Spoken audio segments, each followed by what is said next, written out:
পুচলু এসছে হরতনির কাছে। Pink is my new obsession. Pink is not even a question.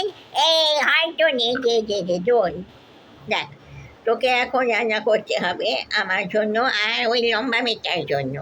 আজকে রান্না করতে হবে আইস বক্স আর মাইক্রোওয়েভ, সবই আপগ্রেডেড কিচেন করিয়ে দিয়েছি, water filter.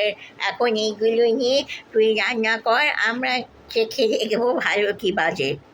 উঠলু get out, get out. এত অপমান, এত অপমান, এত অপমান। আমার ঢোকা উচিত ছিল পা টিপটো করে। Tata tata tata tata tata tata tata tata tata. হরতনি পুতুলটাকে নিয়ে লাজ ধরে বার করে দিল। হয়তো নি এটার প্রতিশোধ নিয়ে ছাড়বো।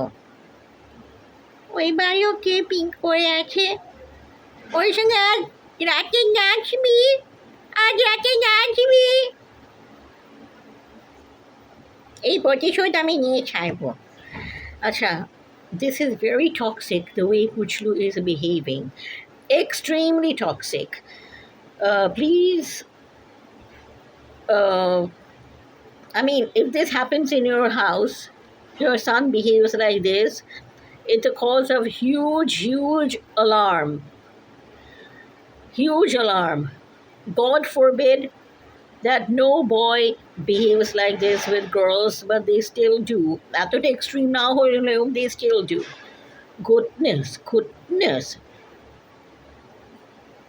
আর হরতনি, আর নবমীর ভোগ ওই লম্বা মেয়েটার সঙ্গে খা। লম্বা মেয়েটার তো নাম আছে, নাম কি? আর আমি নবমীর ভোগ ও আমি একই পাতে বসে খাবো। হ্যাঁ, আমরা ঠিক করেছি, মানে একই পাতে বসে আমরা সত্যি খাবো, ঠিক করেছি। আর তুই যা মিষ্টি দই কিনে নে ওই মেয়েটাকে, যা।